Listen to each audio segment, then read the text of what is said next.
Despite the noise in the market, the nation's chief remains passionate about chipping away at the issues at the Over the Hill community. Good evening, Bahamas. I'm Jiminita Swain, and this is the Bahamas Tonight, the weekend edition.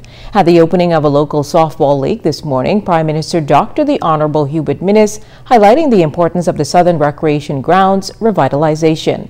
Tashina Robinson-Blair reports. Speaking to reporters on the Southern Recreation Grounds shortly after throwing the first pitch to kick off the old-timers softball season, Prime Minister the Honorable Dr. Hubert Minnis says the transformation of the historically rich Southern Recreation Grounds into a modern, high-quality, safe space for persons of all ages to enjoy would go a long way in addressing many of the challenges faced in the inner-city community. He expanded on proposed plans. We're looking at adjoining properties so that we can create an amphitheater. That amphitheater would have various different events and attractions at different times of the week. You'd have a particular day when you'd learn about the history of the Bahamas, the history of our politicians, Lyndon Pinling, Cecil Wallace Whitfield, etc. You can have other arts and crafts on particular days, John Canoe, fireworks, etc. So it'll be a great attraction for tourists within a confined, safe environment. And this would be the commencement of the process rolling more south.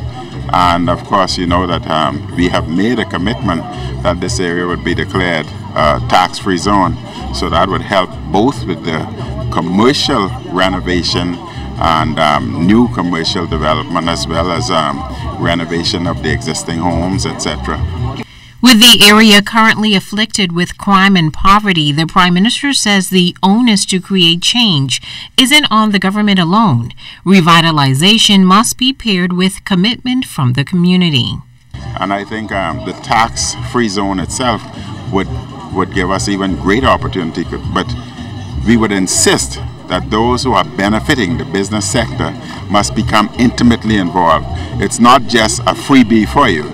You must become intimately involved in the community, ensuring safe environment, clean environment, etc. So it would be a community event. He says the government is going to do what's necessary to ensure inner-city communities become increasingly safer. Speaking generally, the Prime Minister appealed to the public to be patient as his administration makes good on election promises. Many people are asking the question, you've made a promise and a commitment to do certain things, and that is true. But they've also made a commitment, a promise. They gave us 5 years. So we will do it in 5 years. We can't do it in 1 year. They felt that 5 years was necessary. That's why we got a 5-year term limit, and we will do it in 5 years. Reporting for ZNS Network News, I'm Tashina Robinson-Blair.